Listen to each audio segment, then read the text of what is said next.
kenapa orang-orang sukses, orang-orang kaya, pemimpin perusahaan, pemimpin instansi-instansi hebat, belum tentu orang yang secara akademisi lulusan terbaik, bahkan dari sekolah terbaik sekalipun.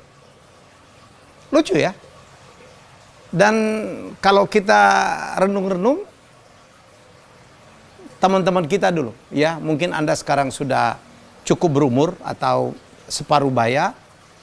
Teman-teman kita dulu yang lulusan terbaik, nerd gitu, belum tentu loh menjadi top leader, baik di perusahaan, di dalam dunia bisnis, di instansi yang dipimpinnya gitu ya. Belum tentu jadi top leadersnya. Kenapa ya? Bahkan Robert T. Kiyosaki yang terkenal dengan bukunya Rich Dad Poor Dad, Ayah Kaya Ayah Miskin, pernah menulis satu buku yang juga sangat kontroversi. Dia bilang kenapa mahasiswa yang lulusnya dengan nilai A justru bekerja ya kepada mahasiswa yang lulusnya dengan nilai C atau sedang-sedang saja.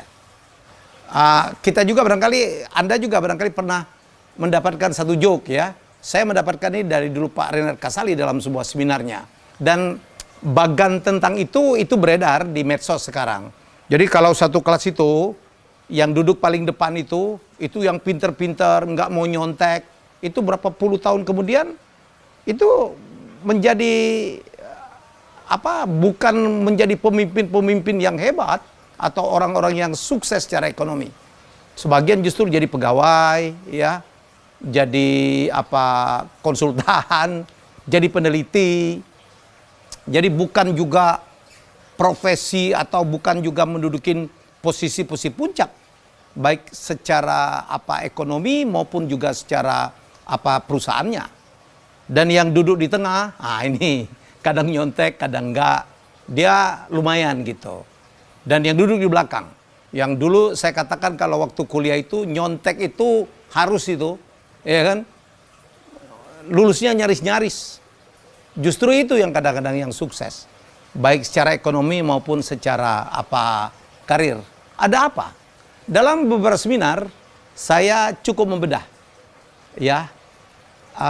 Ada 3 ya. Jadi kesalahan orang pintar. Sekali lagi, saya ingin menyampaikan highlight kita kali ini belum tentu ya orang yang mencapai pencapaian tertinggi secara akademi itu akan berhasil yang mencapai puncak-puncak pencapaiannya. Dulu saya sekali lagi dalam beberapa seminar saya membedah ada 3 kesalahan orang pintar itu. 1, orang pintar itu yang lulusnya terbaik dari sekolah terbaik, ya, dia tidak percaya orang lain. Saya pintar. Ada orang memberi masukan, dia kadang melihat, siapa kamu? Lulus dari mana kamu? Dulu ranking berapa kamu? Bahkan ekstrim, dulu aja lu nyontek sama gue, mau ngajarin gue lagi. Jadi sekali lagi, orang pintar kesalahannya, enggak semuanya ini. Enggak semuanya. Ini secara umum aja. Ya, banyak yang tidak percaya orang lain. Nah, di sini persoalannya. Ini hukum reciprocal. Saling berbalas. Kalau Anda tidak percaya orang lain, Anda pun pasti akan tidak dipercaya orang lain. Itulah sebabnya banyak sekali orang pintar itu terjebak dalam posisi-posisi atau profesi-profesi individualis.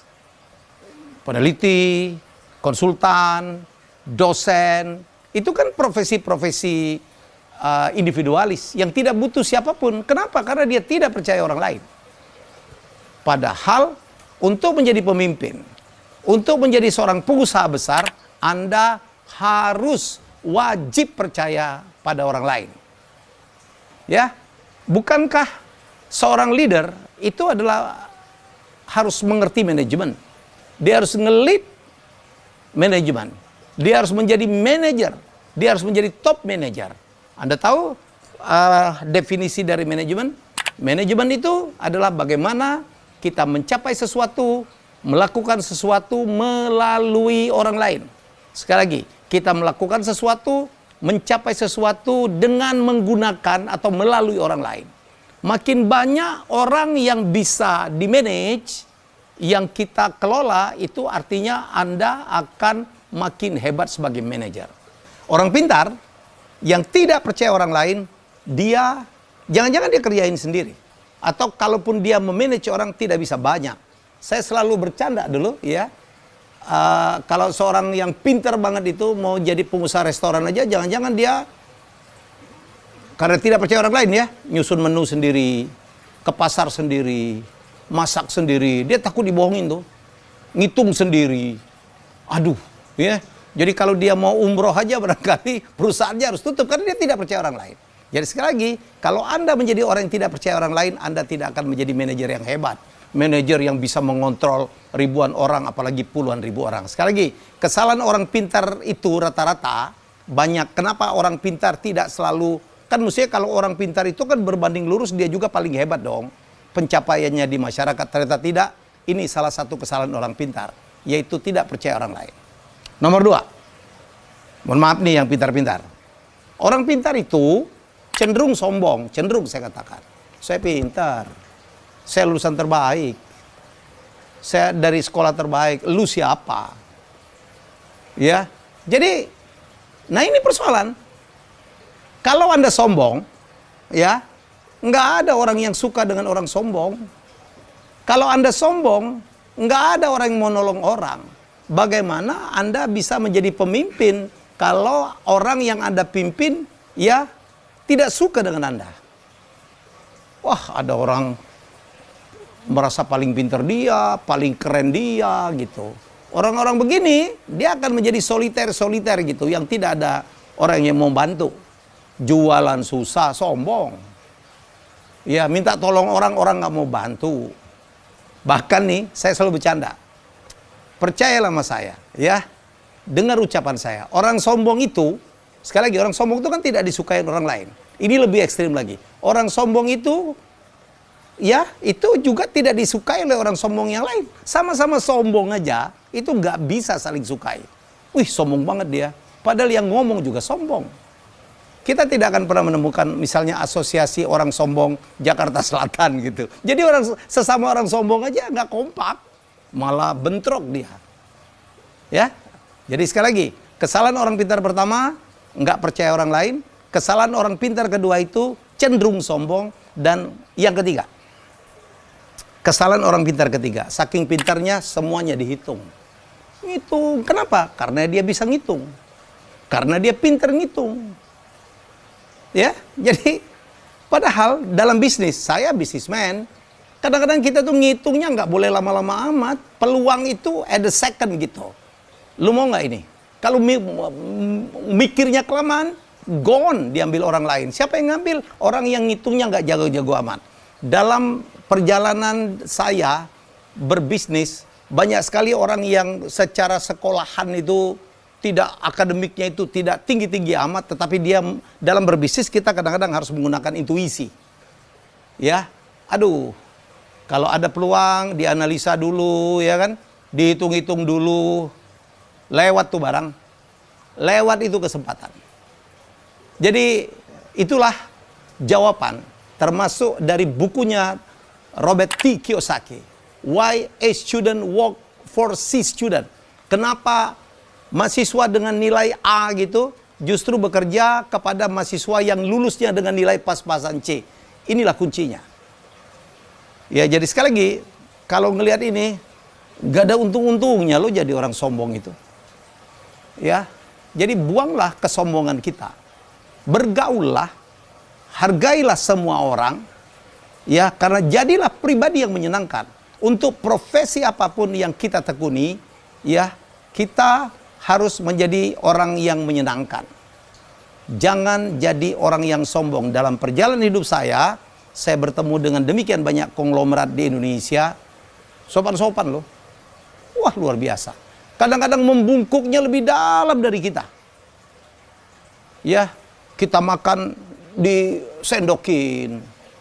Ngomongnya pelan. Jadi ini adalah pelajaran hidup. Ya, ini adalah pelajaran hidup. Ya, jadi buanglah, apalagi kita sudah di masyarakat. kita pernah jadi juara apa, kita pernah menjadi lulusan dari mana. Kadang-kadang begitu kita menceburkan di masyarakat itu nggak kelihatan lagi. Banyak sekali orang yang sekolahnya nggak tinggi-tinggi amat gitu, secara akademi ya, berhasil menjadi konglomerat. Dulu kan kita selalu bercanda dulu. Top 10 orang paling kaya di Indonesia zaman-zaman dulu tuh, ya, Pak Eka Cipta Wijaya, Antoni Salim. Kan kita nggak tahu sekolahnya apa, nggak tinggi-tinggi amat tuh. Tapi gila, tapi kalau Anda mengatakan bahwa mereka tidak pintar, kita salah. Kepintaran itu tidak hanya ditunjukkan dengan apa prestasi akademik. Banyak sekali orang yang sekolahnya tidak tinggi-tinggi amat, tetapi ya apa ya, financial quotient-nya, emotional quotient-nya, kecerdasan emosinya, kecerdasannya dalam finansial itu mengalahkan siapapun. Ya, banyak sekali orang-orang yang sukses itu sekolahnya mungkin tidak tamat SMA, seperti Lee Ka-shing ya. Saya pernah cerita tentang Lee Ka-shing. Ingat uang 3 investasi itu? Tetapi, waduh, kalau berbisnis sama dia detail. Dia belajar. Saya menemukan seorang konglomerat, sekolahnya tidak tinggi, kerjanya apa? Komisarisnya adalah profesor-profesor, doktor-doktor, pakar-pakar yang tiap seminggu sekali diajak makan tuh. Pakar itu berdebat dan dia menyerap terus. Dan akhirnya apa? Dia paling pintar, lebih pintar dari profesor manapun. Profesor itu disuruh bisnis, tidak paham. Karena tadi, ya mungkin profesornya termasuk orang pintar. Iya kan? Ngitungnya kelamaan.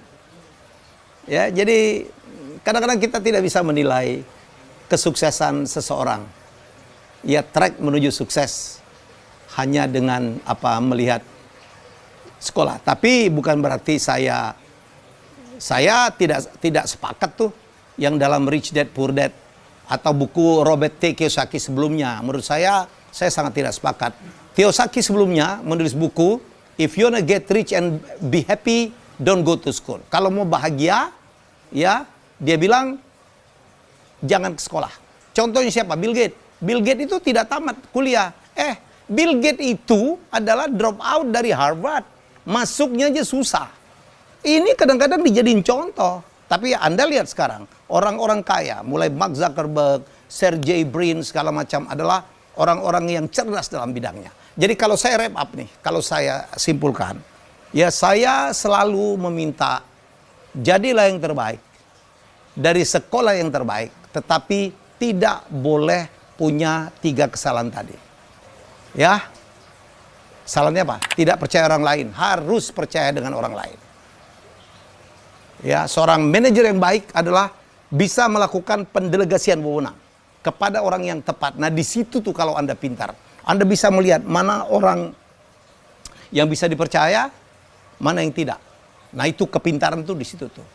Nomor 2, nggak boleh sombong, buang itu semua kesombongan. Nomor 3, boleh ngitung. Harus ngitung. Ada investasi, hitung, tapi jangan lama-lama. Kepintaran Anda ditentukan oleh kecepatan Anda dalam mengambil keputusan secara terukur penuh dengan perhitungan. Itulah inspirasi dari saya. Semoga bermanfaat. Marilah kita menjadi orang yang menyenangkan, tidak sombong, percaya dengan orang lain, dan hitung ya seluruh kemungkinan investasi, tapi tidak boleh lama. Kita jumpa lagi dalam episode selanjutnya.